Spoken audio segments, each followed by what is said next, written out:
Imagine a world where societal expectations are changed and freedom is but a distant dream. This is the world we enter in.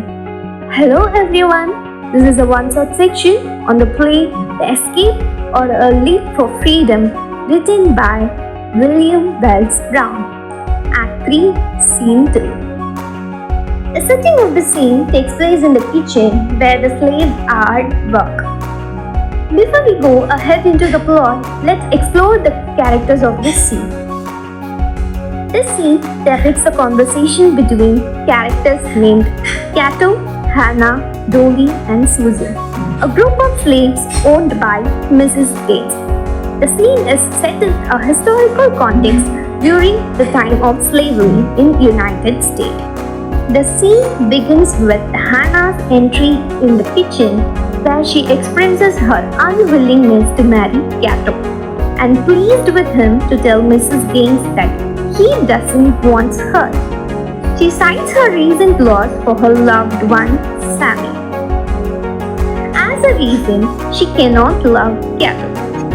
But Cato refuses to lie to Mrs. Gaines and expresses his likes towards Hannah. He also compared himself with Sam, telling her to obey Mrs. Gaines. He also expresses his longing for freedom through a song he composed, highlighting the oppression and desire for escape among the enslaved people. The song emphasizes the injustice and hypocrisy of slavery, contrasting the ideals of freedom with the harsh reality of bondage. Mrs. Gaines asserts her authority over the slaves, insisting that they should follow her orders without question. She asks Hannah and Cato to be ready for marriage. She also orders Dolly and Susan to catch the broomstick. But when Hannah presses to marry Cato, Mrs. Gaines whips her with a cow head in the cellar. Meanwhile, Dolly asks help from Cato to save Hannah, but Cato refuses it as an act of disobedience. Mrs. Gaines also threatens to whip Hannah if she continues to resist. This demonstrates the power dynamic between the master and the enslaved individuals. Being frightened, Hannah jumps the broomstick with Cato. Mrs. Gaines wants Hannah and Cato to be happy about their wedding. Jumping the broomstick is a symbolic act often performed in African American slave marriages. This symbolifies a forced union imposed upon enslaved individuals by their masters.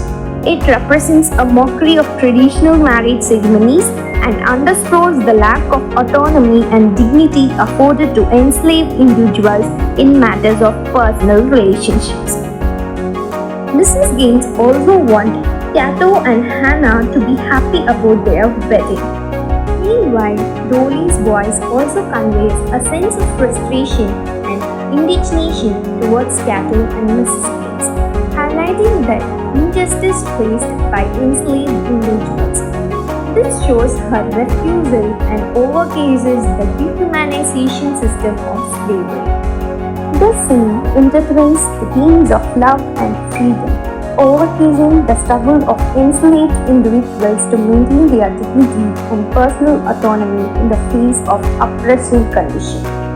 Cato's desire for Hannah symbolizes not only romantic love but also the aspiration for a liberated life away from slavery's chain. The plot comes to an end with a conversation between Dolly and Susan because of the mysterious disappearance of Linda. They also predict that Dr. Gaines could not have sold Melinda. This suggests the potential subplots and hidden motives among the slave holders. Here we come to the end of this section. I hope you all enjoy.